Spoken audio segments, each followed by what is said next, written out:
మనుషుల్ని నిత్య నరకాగ్నిగుండానికి నడిపించేయాలి. మనుషులకి మరణం తీసుకురావాలనే ఆలోచన దురాత్మదైతే వాడు చేస్తున్న కార్యాలు.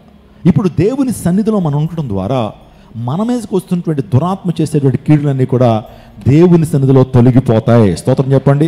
ఎందుకు రావాలి దేవుని సన్నిధికి? ఇంట్లో ఉండి దేవుని ఆరాధించవచ్చు కదా.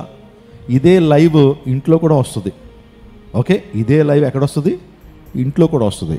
కానీ దేవుని సన్నిధికి ఎందుకు రావాలి నువ్వు? ఇక్కడ చెప్పండి, నీ మీద ఉన్నటువంటి ప్రతి కీడును తొలగించేటువంటి దైవిక శక్తి, దైవిక సన్నిధి ప్రాంతంలో ఉంటుంది. దైవజనుడు లేకపోతే దైవజనురాలు సంఘం అంతా కలిసి ప్రార్థన చేస్తుంటే హోలీ స్పిరిట్ గాడ్ ఈ ప్రాంతంలో దిగొస్తారు. ఈ ప్రాంతంలో దేవుని సన్నిధి సంచారం చేస్తూ ఉంటుంది. నీ మీద ఉన్నటువంటి ఆ పాప భారం కావచ్చు, శాప భారం కావచ్చు, కీడు కావచ్చు, ఒకవేళ దురాత్మ శక్తులతో నింపబడి ఒకవేళ ఈ ప్రాంతానికి వచ్చినా ఈ ప్రాంతంలో విడుదల వచ్చేస్తుంది. స్తోత్రం చెప్పండి. అనారోగ్యమైనటువంటి ఆ దురాత్మ నీలో ఉండి ప్రాంతానికి వచ్చినా సరే దేవుని సన్నిధి నీకేమిచ్చేస్తుంది? విడుదల ఇచ్చేస్తుంది. అందును బట్టి మానద్దు దేవుని సన్నిధి.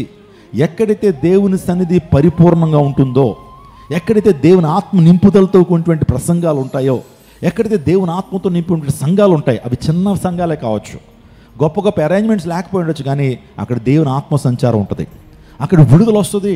నాకు చాలామంది సాక్ష్యాలు చెప్తారు, మాకేం అక్కర్లేదండి, ఆదివారం వచ్చి ఇక్కడ కూర్చుంటే చాలు, ఆ వారం అంతా దేవుడు మాకు భద్రతనిస్తాడు, ఆ వారం అంతా దేవుడు మాకు ఆరోగ్యాన్ని ఇస్తాడు అని చాలామంది సాక్ష్యాలు చెప్తారు. నిజమండి.